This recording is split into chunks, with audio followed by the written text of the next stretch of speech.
तो चलिए पहली सियासी खबर के साथ शुरुआत करते हैं भारत की बात की। कांग्रेस नेता मणिशंकर अय्यर एक बार फिर अपने बयानों से चर्चा में है और ऐसा पहली बार नहीं है कि उन्होंने कोई विवादित बयान दिया है। उनकी वजह से कांग्रेस निशाने पर है। इस बार मणिशंकर अय्यर ने मुगल शासक बाबर की जमकर तारीफ की है और जिन्ना के समर्थन में अपनी दलीलें पेश की हैं। बस फिर क्या था, सियासी बवाल चालू होना ही था, सो हो गया है चालू। देखिए हमारी ये रिपोर्ट। हुमायूं को बताया कि यदि आप इस देश को चलाना चाहते हो, यदि आप अपने साम्राज्य को सुरक्षित रखना चाहते हो, तो यहाँ के निवासियों के धर्म में आप दखल न दीजिएगा। हमारा जो कांग्रेस का ऑफिस है वो भी अकबर रोड पर है। हमें तो कोई इतराज नहीं है। हम नहीं कहते हैं कि नहीं कांग्रेस हैं हम, अकबर रोड पर हम कैसे रह सकते हैं, इसको आप महाराणा प्रताप रोड बना दीजिए। हमने कभी नहीं कहा, क्योंकि हम अकबर को अपना समझते हैं। नेहरू जयंती के मौके पर कांग्रेस नेता मणिशंकर अय्यर के ये बयान सियासी चर्चा में आ गए। मणिशंकर ने मुगल काल के बाबर को भला शासक तो बताया और साथ में ये भी कहा कि बीजेपी तो देश की 20% आबादी को बाहर करने के मूड में है।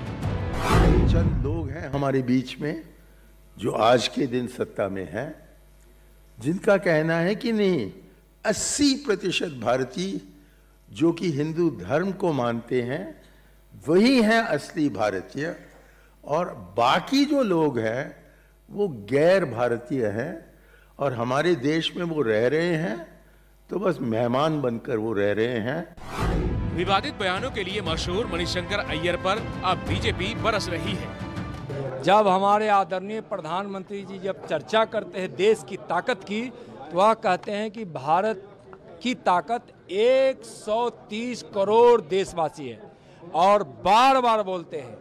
इसलिए उस प्रकार की बयानों से कोई फर्क देश को और देशवासियों को पड़ने वाला नहीं है। अपने नेता राशिद अल्वी, सलमान खुर्शीद के हिंदुओं पर बयान से कांग्रेस पहले से सफाई मोड में है। अब राहुल गांधी के हिंदुत्व वाले बयान पर बोलते हुए मणिशंकर अय्यर ने इस विवाद में मुगलों की एंट्री करवा दी। उत्तर प्रदेश में विकास की जगह अब इतिहास के किरदारों पर सियासत की जुबानी जंग चल रही है और इसमें एक तरफ है उत्तर प्रदेश के मुख्यमंत्री योगी आदित्यनाथ, तो दूसरी तरफ है AIMIM सांसद असदुद्दीन ओवैसी। सवाल है कि इतिहास की बहस में सियासत का सिकंदर आखिर कौन बनेगा।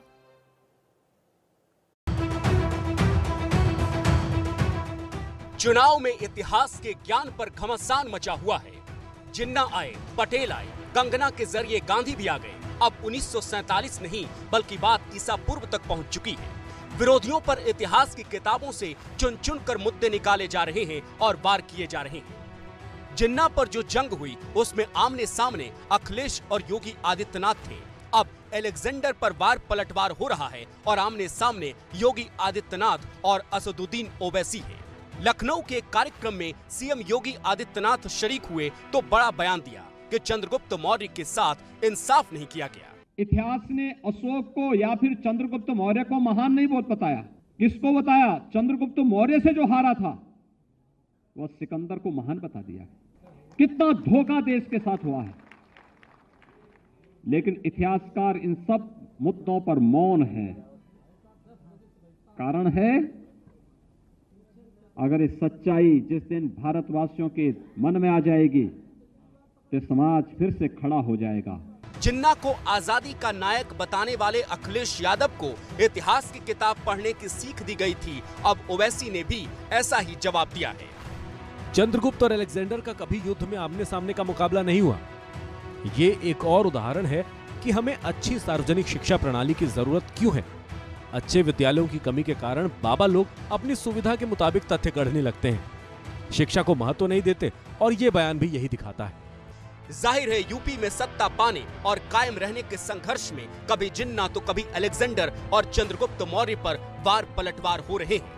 लेकिन ये तय है कि चुनावी लड़ाई में इतिहास के ज्ञान पर जो घमासान चल रहा है उसमें विकास के काम की चर्चा पीछे छूट रही है और वर्तमान में जी रही जनता की जरूरत वही है। तो उत्तर प्रदेश में इतिहास के ज्ञान पर इस समय सियासी घमासान चल रहा है और जो असली मुद्दे हैं, चाहे वो गरीबी का हो, चाहे वो बेरोजगारी का हो, चाहे किसी और समस्या से जुड़ा हुआ हो, उसका जिक्र भी नहीं है। हम आगे बढ़ेंगे भारत की बात में। प्रधानमंत्री मोदी कल उत्तर प्रदेश को पूर्वांचल एक्सप्रेसवे का तोहफा देने जा रहे हैं। इस उद्घाटन के लिए पिछले 4 दिनों से लड़ाकू विमान एक्सप्रेसवे पर लैंड कर रहे थे, लेकिन पूर्वांचल एक्सप्रेसवे अब सियासत का रनवे बनता जा रहा है। देखिए कैसे।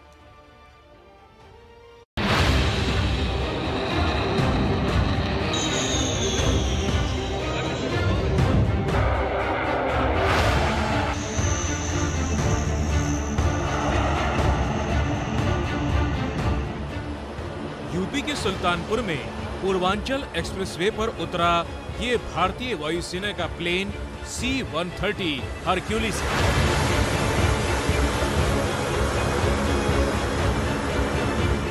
और ऐसे ही प्लेन से कल देश के प्रधानमंत्री नरेंद्र मोदी सुल्तानपुर पहुंचेंगे और उत्तर प्रदेश की जनता को देंगे पूर्वांचल एक्सप्रेसवे का तोहफा।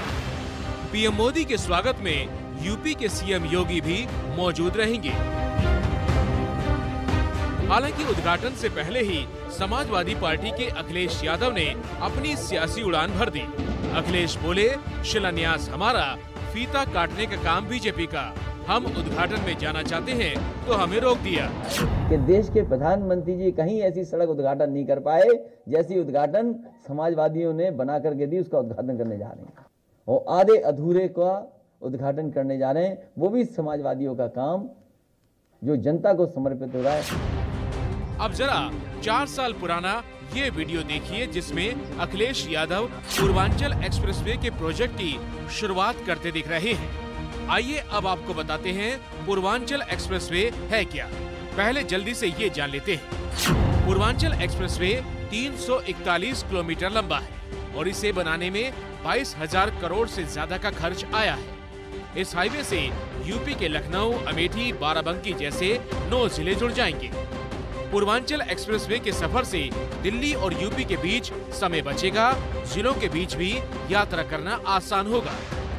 पीएम मोदी यूपी चुनाव से पहले इतना बड़ा तोहफा देंगे तो बीजेपी ने कार्यक्रम को भव्य बनाने की तैयारी कर ली है। कार्यक्रम में लड़ाकू विमानों का एयर शो भी होगा, जिसके लिए पिछले 4 दिन से लड़ाकू विमान पूर्वांचल एक्सप्रेसवे पर लैंडिंग की तैयारी कर रहे हैं।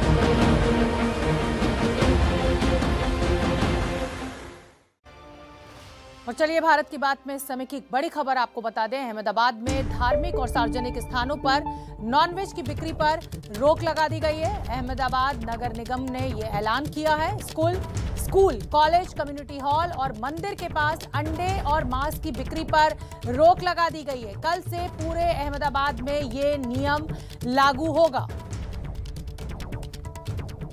अन्नपूर्णा देवी की मूर्ति की प्राण प्रतिष्ठा खुद मुख्यमंत्री योगी आदित्यनाथ ने की। कनाडा से लाई गई अन्नपूर्णा की मूर्ति के लिए उत्तर प्रदेश के 18 जिलों में शोभा यात्रा भी निकाली गई। देखिए हमारी ये रिपोर्ट।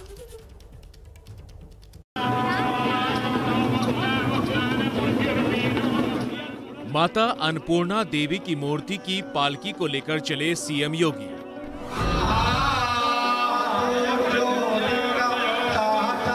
सनातन धर्म के मंत्रोच्चार के साथ माता अन्नपूर्णा की पूजा और अर्चना की। पूजा के बाद फूलों की थाली में अन्नपूर्णा देवी की मूर्ति को प्राण प्रतिष्ठा के लिए ले गए सीएम योगी।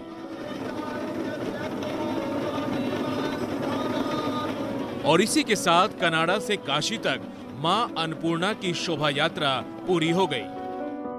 सीएम योगी बोले, पीएम मोदी की पहल की वजह से काशी में अन्नपूर्णा देवी की वापसी हुई है। काशी विश्वनाथ मंदिर के उस पूरे धाम को एक दिव्य और भव्य स्वरूप देने का कार्य भी किसी ने किया है, कोई कर रहा है तो प्रधानमंत्री मोदी जी हैं। करीब 100 साल पहले वाराणसी से माता अन्नपूर्णा की मूर्ति चोरी हुई थी। साल 1913 में मूर्ति को कनाडा की मैकेंजी गैलरी में देखा गया। बनारसी शैली में बनी है ये मूर्ति। अन्नपूर्णा को पार्वती देवी का अवतार माना जाता है। यूपी में विधानसभा चुनाव से ठीक पहले माता अन्नपूर्णा की शोभा यात्रा का सियासी समीकरण भी आपको समझना चाहिए। यूपी के 18 जिलों में शोभा यात्रा निकालते हुए मूर्ति को काशी लाया गया। इन 18 जिलों में राज्य की 104 विधानसभा सीटें हैं, जिसमें से 80 सीट बीजेपी के पास हैं और 12 सीट पर अखिलेश यादव की पार्टी एसपी का कब्जा है। यूपी में जैसे जैसे चुनाव नजदीक आ रहे हैं, ऐसे में हर दिन हिंदू, मुस्लिम और जिन्ना के नाम पर हर दिन एक नई सियासी बहस छिड़ जाती है। और इन सब के बीच काशी तक माता अन्नपूर्णा की शोभा यात्रा से बीजेपी ने भी बड़ा संदेश देने की कोशिश की है। हंगामा हुआ और अब पूरा मामला सियासी रंग लेता जा रहा है। घास का मैदान दिख रहा है और एक शख्स यहाँ नमाज अदा कर रहा है। तस्वीरें जयपुर में राजस्थान कॉलेज की हैं और इन तस्वीरों पर यहाँ सियासी तकरार है। पहले सुनिए ये झगड़ा। मतलब आप लोग जो कुछ भी करो, आपका धर्म धर्म है, मेरा धर्म धर्म नहीं है। दरअसल टीचर ने यहाँ नमाज पढ़ रहे छात्रों को रोका तो बहस शुरू हो गई। बात आतंक की कहकर गोली मारने तक पहुँच गए। धर्म थोड़ी ना परिवर्तन करेंगे भैया, किसी के कहने से यार मार दो, अगर आपत्ति हो रही तो गोली निकाल दो। पूरा विवाद कॉलेज कैंपस में नमाज पढ़ने की वजह से शुरू हुआ। बीजेपी वाली एबीवीपी कैंपस परिसर में नमाज पढ़ने का विरोध कर रही है, जबकि कांग्रेस समर्थक एनएसयूआई ने टीचर को आरएसएस का बताया है। एनएसयूआई मांग कर रही है कि नमाज पढ़ने से रोकने वाले टीचर और सिक्योरिटी गार्ड को नौकरी से निकाला जाए, जबकि एबीवीपी कैंपस में नमाज पढ़ने वालों को असामाजिक तत्व बता रही है। जिस तरीके से जो लोग ये कर रहे हैं, उनके पीछे कौन से लोग हैं जो लोग कांग्रेस सरकार में यहाँ मंदिर हटाने का एक आदेश और फरमान जारी करते हैं कि थानों में मंदिर नहीं होंगे, वही लोग क्या कॉलेज कैंपस में नमाज अदा करने की परमिशन दिलाएंगे? नमाज का विवाद कोई नया नहीं है। इससे पहले झारखंड में विधायकों को नमाज के लिए कमरा देने पर बीजेपी ने विरोध जताया था। दिल्ली के पास गुरुग्राम में खुले में नमाज पढ़ने पर आए दिन प्रदर्शन और हंगामे धरने होते आए हैं और अब मामला जयपुर के राजस्थान कॉलेज से जुड़ गया है। वक्त हो गया है भारत की बात के स्पेशल सेगमेंट का और आज बात करेंगे उस प्रदूषण की जो कोरोना महामारी से भी ज्यादा खतरनाक है, क्योंकि वायु प्रदूषण कोरोना से भी ज्यादा मौतों की वजह बन रहा है। दिल्ली एनसीआर के कई शहरों में सांसों का आपातकाल शुरू हो चुका है। आज प्रदूषण पर सुनवाई करते हुए सुप्रीम कोर्ट ने भी दिल्ली सरकार को कड़ी फटकार लगाई है और बुधवार को प्रदूषण रोकने का फुल प्लान लेकर हाजिर होने के लिए कहा है। आज सुनवाई में दिल्ली सरकार ने कहा कि वो लॉकडाउन के लिए तैयार है। अगर लॉकडाउन पूरे एनसीआर में लगाया जाए तो सवाल ये उठता है कि क्या लॉकडाउन पोल्यूशन का एकमात्र इलाज है? इस देश को वैक्सीन के तौर पर कोरोना वायरस को हराने का उपाय तो मिल गया, लेकिन पोल्यूशन का इलाज कब मिलेगा?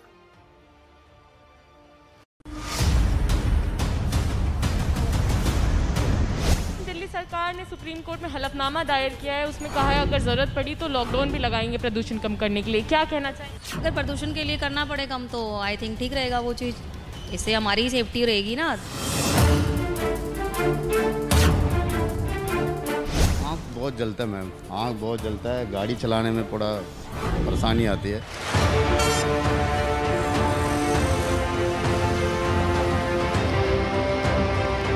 लॉकडाउन तो नहीं लगना चाहिए दोबारा। परेशानी सारी है, काम धंधा नहीं है तो रोटी कहाँ से खाएंगे? काम के लिए आए हैं, नहीं मिल रहा खाने के लिए तो कहाँ जाएंगे? ये सरकार पता नहीं क्या कर रही है जनता के साथ।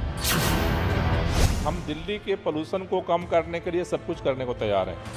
हम हर कदम उठाएंगे जिससे दिल्ली का पोल्यूशन कम होता।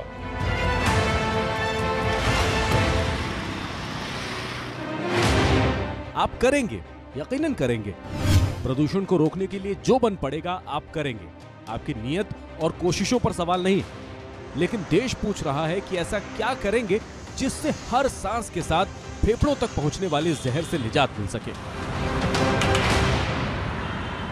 मतलब बढ़ता चला जाता और फिर 8-9 बजे के बाद में कुछ घटता और आंखों में जलन, परेशानी, सांस लेने में, खांसी, जैसे दम तक उठ रहा, इस टाइप से होता।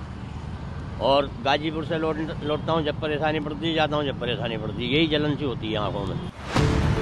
फिजाओं में इतना जहर घुला है कि घर से कदम बाहर रखने की हिम्मत नहीं जुटा पा रहे लोग।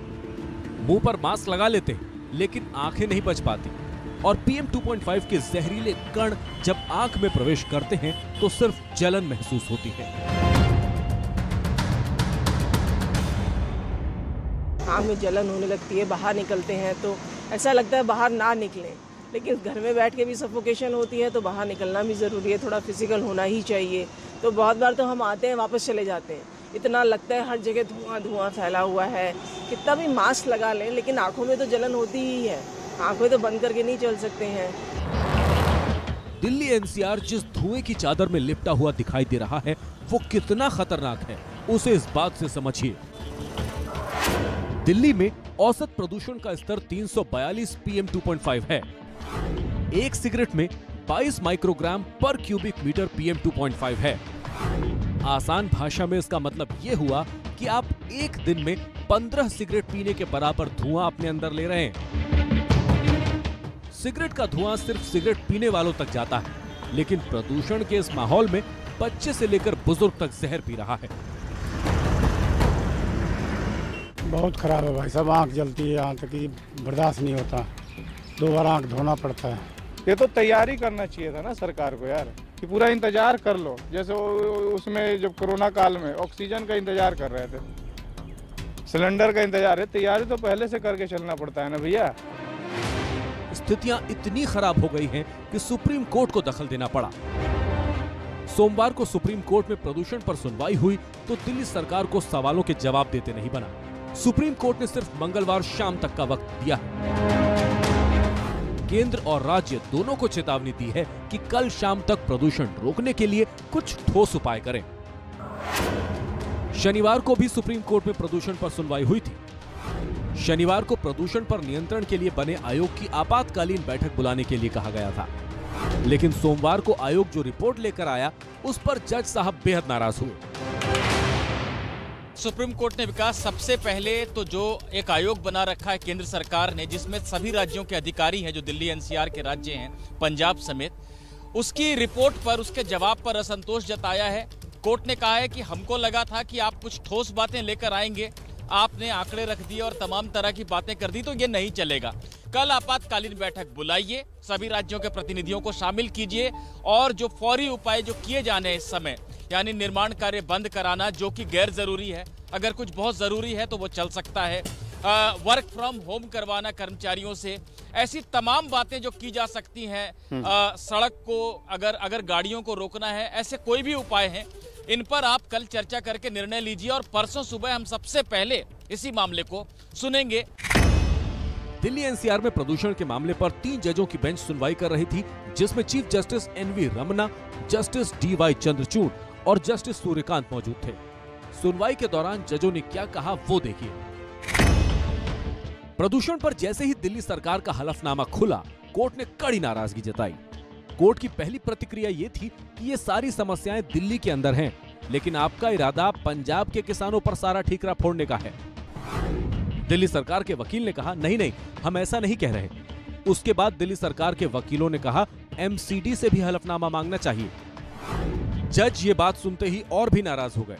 जजों ने कहा कि पंजाब के बाद अब आप MCD पर आ गए, अगर ऐसा है तो हमें भी आपके राजस्व का ऑडिट करना होगा। इस बात की जांच करनी होगी कि राजस्व के कितने पैसे से आप अपनी वाहवाही का प्रचार करते हैं।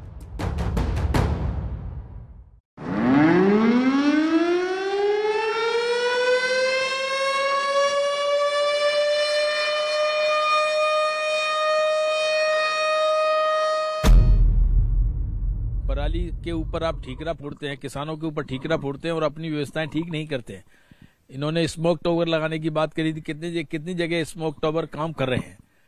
ये सही मायने में ना तो धुआं रोकने के लिए, ना पॉल्यूशन के लिए, ना मशीनों की रुकावट के लिए कोई कार्य नहीं कर रहे हैं। केवल और केवल केजरीवाल सरकार का, इनके मंत्रियों का, इनके सॉलिसिटर जो इनको प्रेजेंट करते हैं कि कैसे ठीकरा किसानों पे फोड़ दें, कभी MCD के ऊपर फोड़ दें, कभी केंद्र सरकार के ऊपर फोड़ दें। इनको अपनी जिम्मेदारी का कोई एहसास नहीं है, तो फिर काहे की सरकार चला रहे हैं।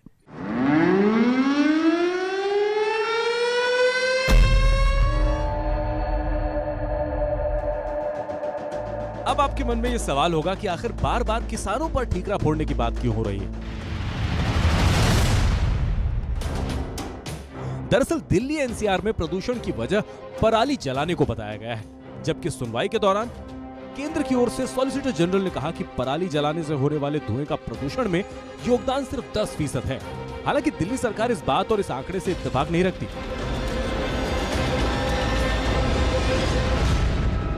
कोर्ट ने कहा 4%, किसी ने कहा 10%। कब का है वो?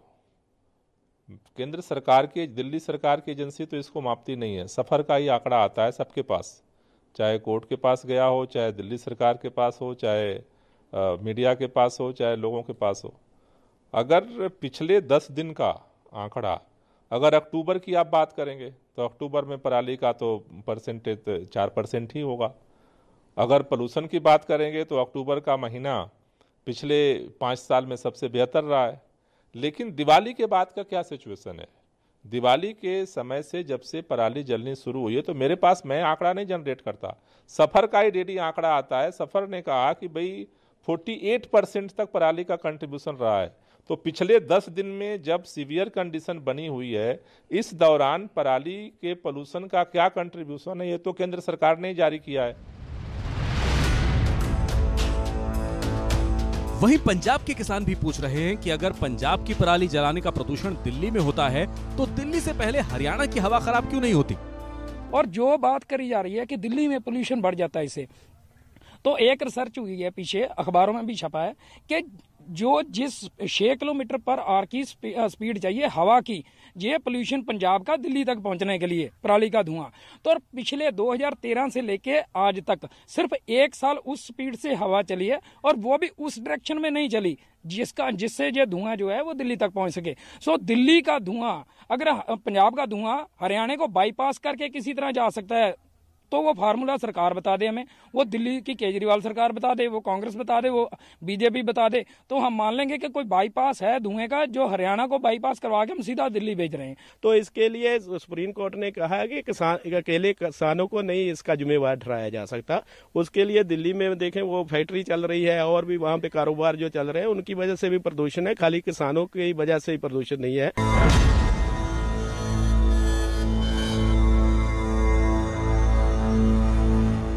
दिल्ली सरकार दलील दे रही है कि प्रदूषण रोकने के लिए तत्काल जो उपाय किए जा सकते हैं उनको लेकर फैसला लिया जा चुका है। जैसे अभी आज से दिल्ली के अंदर सभी स्कूल, कॉलेज, संस्थान बंद कर दिए गए हैं।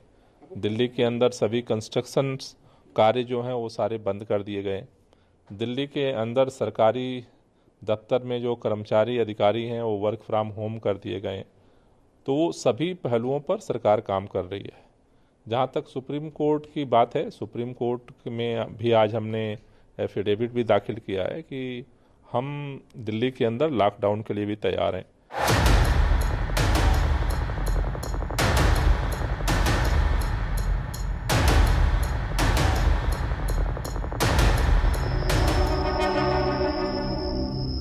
लेकिन फिर सवाल यह है कि क्या निर्माण कार्य बंद कर देने से प्रदूषण के स्तर में कोई कमी आएगी। सुप्रीम कोर्ट ने पूछा कि कुछ दिन के लिए दिल्ली में गाड़ियों पर रोक क्यों नहीं लगाते। सुप्रीम कोर्ट ने गाड़ियों पर रोक लगाने के लिए क्यों पूछा, उसे आप ऐसे समझिए। दिल्ली में किसी भी मेट्रो सिटी से ज्यादा गाड़ियां मौजूद हैं। मार्च 2020 के आंकड़ों के मुताबिक दिल्ली में 1,19,00,000 गाड़ियां हैं, जिनमें से 28% कार और जीप है, जबकि 67% हिस्सेदारी 2 पहिया वाहनों की है। पिछले 15 सालों में दिल्ली में वाहन 2 गुने हुए हैं। 2005-06 में 1000 लोगों पर 317 गाड़ियां थी, जबकि 2019-20 में 1000 लोगों पर 643 गाड़ियां मौजूद हैं। गाड़ियों की ये बढ़ती संख्या प्रदूषण से पीड़ित शहरों के लिए खतरे की घंटी है, क्योंकि आंकड़ों के मुताबिक राजधानी दिल्ली में प्रदूषण फैलाने में गाड़ियों की आधी हिस्सेदारी है। दिल्ली के प्रदूषण में 51% योगदान गाड़ियों का है। घरों से होने वाले प्रदूषण की हिस्सेदारी 13% है। उद्योगों से 10 से 13% प्रदूषण होता है। निर्माण कार्यों से 7 से 8% प्रदूषण। सड़क पर धूल की प्रदूषण में हिस्सेदारी 3.6 से 4.1% है।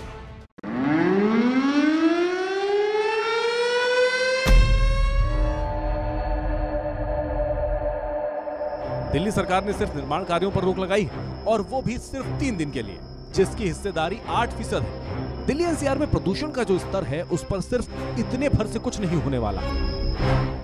अगर मैं बात करूं तो कई इलाकों में दिल्ली के 300 के ऊपर है हवा की गुणवत्ता का स्तर, जो कि खराब श्रेणी में आता है और इससे कई सारी स्वास्थ्य संबंधित समस्याएं भी सामने आ सकती हैं। दिल्ली के आनंद विहार हॉटस्पॉट बना रहता है जो कि प्रदूषण का, वहाँ पे AQI जो है वो 382 है, PM 2.5 का स्तर 339 है, PM 10 का स्तर 382 है। देश परेशान है, जनता बेहाल है, सांसों पर लगा आपातकाल है।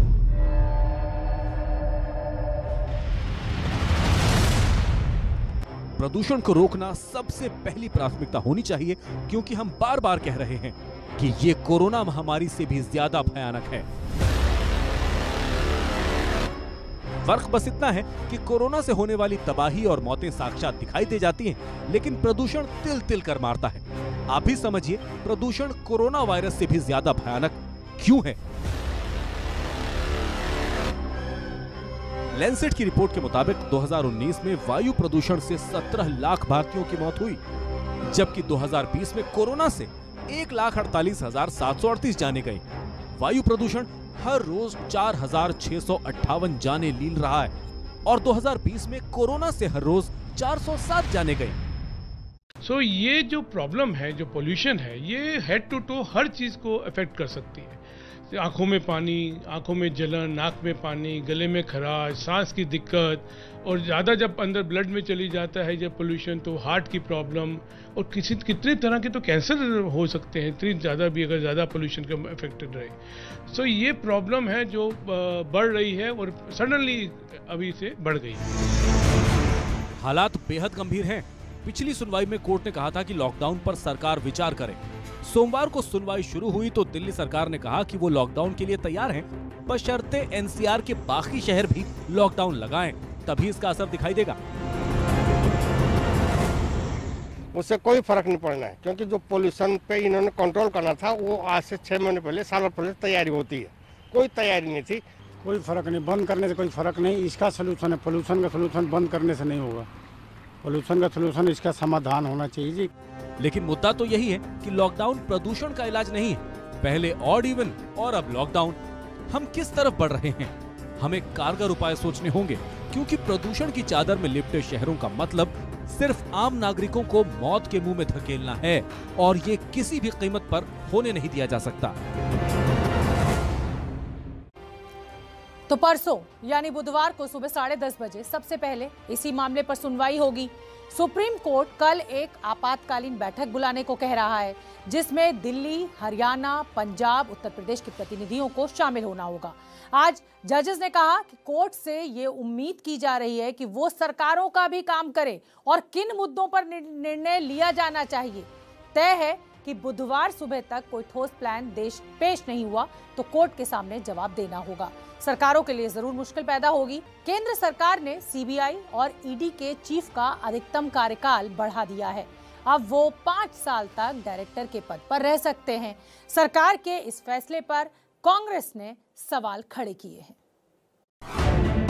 सीबीआई डायरेक्टर को 5 साल, प्रवर्तन निदेशालय के डायरेक्टर को भी 5 साल। इन दोनों एजेंसियों के डायरेक्टर का कार्यकाल अब अधिकतम 5 साल तक हो सकता है। सरकार ने इस सिलसिले में बाकायदा 2 अध्यादेश जारी कर दिए हैं। सबसे अहम बात यह है कि ईडी के मौजूदा निदेशक SK मिश्रा के रिटायरमेंट से महज 3 दिन पहले सरकार ने यह आदेश जारी किया। अभी सीबीआई और ईडी के निदेशकों का 2 साल का कार्यकाल निश्चित होता है। सुप्रीम कोर्ट ने चर्चित विनीत नारायण केस में ऐसे निर्देश दिए थे। इसीलिए सरकार के फैसले पर कांग्रेस ने सवाल उठा दिए हैं। जब बढ़वाना हो निदेशकों का कार्यकाल, तब कैसे पूछ सकेंगी एजेंसियां बीजेपी से सवाल? ये उद्देश्य है जो कारनामे आप देख रहे हैं कल से और पहले से भी। हमने फिक्स टेन्योर 5 साल का करा था, इन्होंने कर दिया है कि 2 साल जो नॉर्मल टेन्योर होता है और फिर हर साल हम इनको एक्सटेंशन देंगे।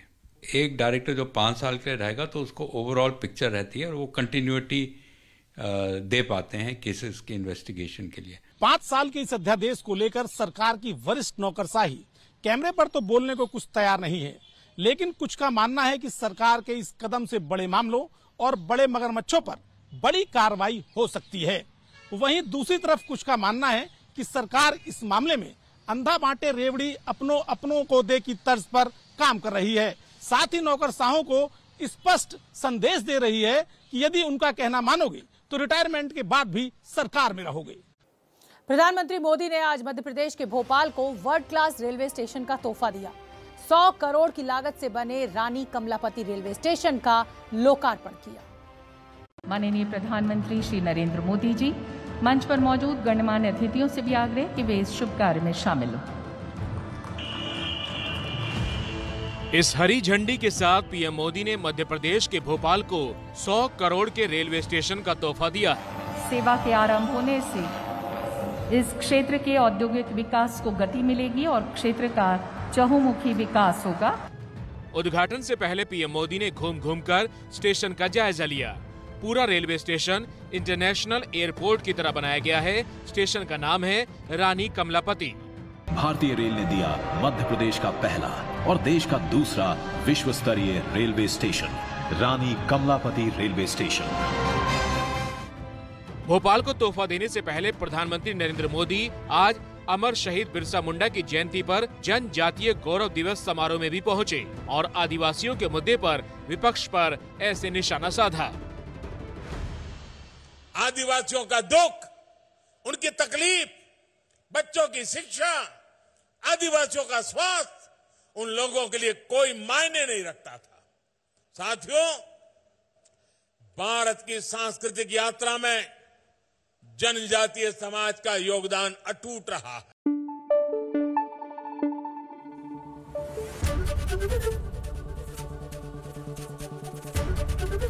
एबीपी न्यूज आपको रखे आगे।